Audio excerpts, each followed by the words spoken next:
Hey everyone, welcome back. I'm Jared, and I'm going to show you how to pay off your bond in 7 years. Let's go.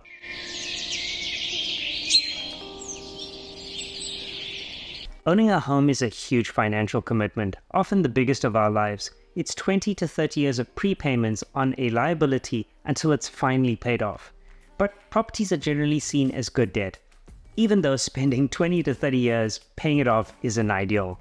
I researched and talked to people who paid off their homes in 10 years or less. Here's what I found that really works. Number one is affordability. This might sound simple, but what does affordable really mean? What this means is that if you can afford a R1.5 million house, rather consider picking up something closer to the R1 million mark. When buying a home, consider a lower purchase price than your absolute maximum. This way, you're not going to be under tremendous financial strain all the time. A lower bond repayment allows you to pay it off faster. Banks typically finance 30% of your net income. Aim closer to the 15 to 20% mark to allow for savings and investments. I've linked an affordability calculator below. Remember, it's a guideline and not a guarantee. Number two is to pay extra into your bond. Okay, we've all heard this one, and there's a reason for that. It works. Let's say your bond is R1 million with a 10% interest rate. Your monthly repayment is roughly 9,650. Consider adding an extra 965 Rand or 10%. This could shave off 5 years. Bumping that up to 16,000 Rand a month gets you closer to that magical 7-year mark. On a 20-year bond, paying it off in 7 years saves you a massive 900,000 Rand in interest. Try to add in your annual raises to help you get your balance down even faster. Tip number 3, pay early in the month. Now, I know this might not always be possible, but this is something that really works. Interest is calculated daily, so paying even a week earlier actually reduces the amount of interest you pay. Most banks have something called a reconciliation date, which is the day interest for the month is being calculated. A bond works in something called an amortization schedule. Remember, a bond is not the same as a credit card or a personal loan, which operates on month-to-month interest depending on the outstanding amount. Your interest is calculated for 20 years in advance upfront. So while your bond interest rate may seem a lot lower than your credit card, do not be fooled by it in any way. It does not work the same.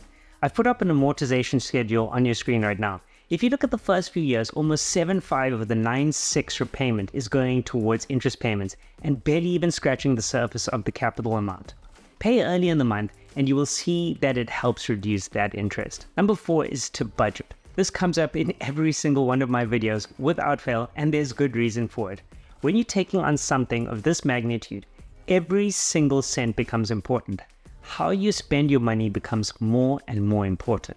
Revise your monthly budget carefully, see where you can save some money, and try to reduce your list of unwanted expenses. For those of you who haven't seen any of my videos, check out below 2 of my videos on how to save money and reduce your monthly expenses. Or download my book, also in the link below. It's free. This all comes down to discipline. It's as easy and as difficult as that. If you keep to this plan, you'll pay it off. I know sometimes we find that one house where we're absolutely blown away by how amazing it is. And deep down, we know that we're really going to be stretching ourselves thin just to afford it. Don't buy that house. Don't buy a house that puts you under financial pressure. Consider not just the bond repayment, but also rates, levies, maintenance, utilities, and homeowners insurance. A seemingly affordable 9,650 bond repayment can easily become 15,000 Rand with all the extra payments. Look at pre-built developments to save on transfer costs and potentially get a higher return on your investment. Please do your due diligence on the developer before committing. Choosing the right home is crucial. It can bring joy or lead to frustration. Be realistic about what you can afford. Talk to homeowners you know. Something always needs fixing. Anyway, thank you for watching. I hope this helps you plan to pay off your home in 7 years. Even if you can't follow all the steps, some of them will save you a lot of interest. Share this video, like if you want to see more, and leave a comment or email me with any questions. See you next time. Peace.